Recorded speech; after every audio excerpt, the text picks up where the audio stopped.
Investor होते हुए हमें हमेशा ऐसी कंपनीज की खोज होती है जिनका मार्केट प्राइस उनके एक्चुअल वैल्यू से कम होता है। ऐसे कंपनीज में इन्वेस्ट करके प्रोबेबिलिटी ज्यादा होती है कि आने वाले समय में ये कंपनी फिर से वैल्यू के ऊपर ट्रेड होगी और हमारा प्रॉफिट होगा। ओरिजिनल वैल्यू से कम प्राइस पे लेने की वजह से हमारे पास एक सेफ्टी नेट होता है और रिस्क कम होता है, बट इतना टाइम और एक्सपर्टीज हर इन्वेस्टर के पास नहीं हो सकता। लेकिन ऐसे म्यूचुअल फंड्स अवेलेबल हैं जो ऐसे स्टॉक्स को आइडेंटिफाई करके उसमें इन्वेस्ट करने में हमारी हेल्प करते हैं। हेलो फ्रेंड्स, मैं हूं हर्षदा पवार फ्रॉम इन्वेस्टमेंट पे चर्चे और आज हम एक ऐसे एनएफओ के बारे में चर्चा करेंगे जो एक वैल्यू फंड है। कैनरा रोबेको वैल्यू फंड एक नया फंड है जो वैल्यू इन्वेस्टिंग कॉन्सेप्ट पर बेस्ड है।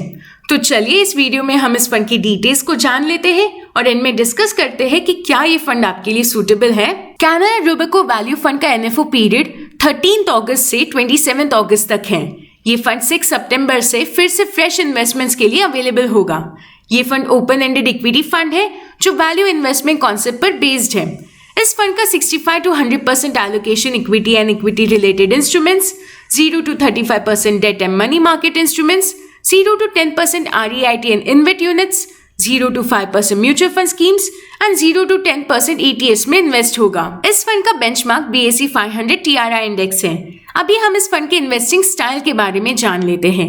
वैल्यू इन्वेस्टिंग एक concept Benjamin Graham and David Dodds इन्होंने शुरू की थी।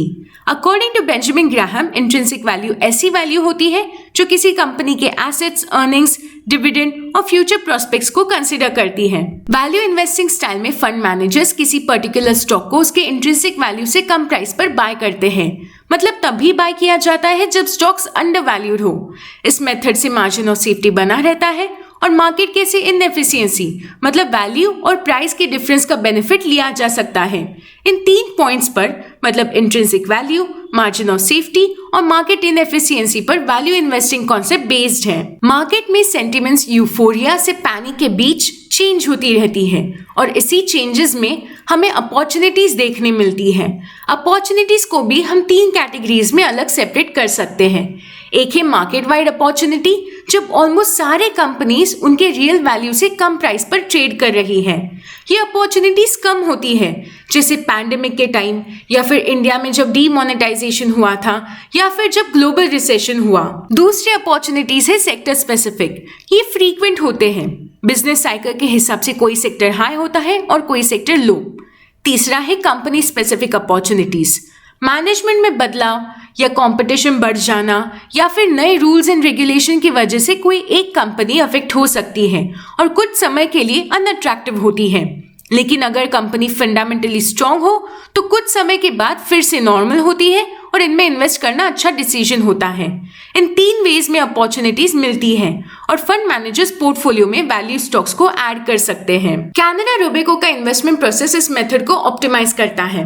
पहले broad research, in house fundamental research और मैनेजमेंट मीटिंग से इन्वेस्टमेंट के आइडियाज लिए जाते हैं।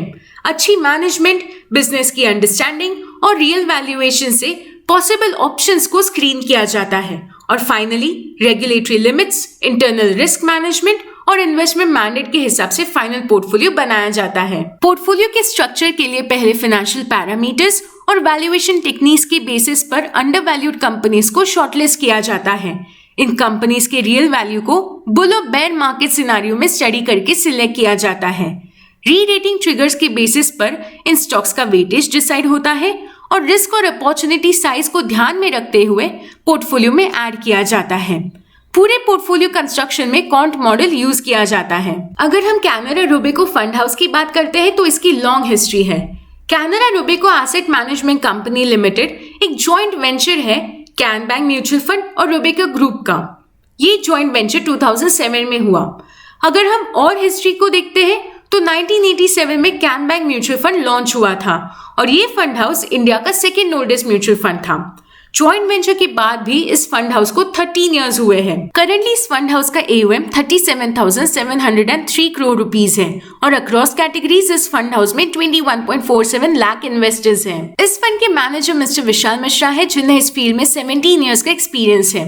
इस फंड के साथ साथ Canara Robeco equity tax saver fund, Canara Robeco infrastructure fund और Canara Robeco blue chip equity fund में मिस्टर मिश्रा को फंड मैनेजर है। इस फंड का टैक्सेशन इक्विटी म्यूचुअल फंड्स की तरह होगा।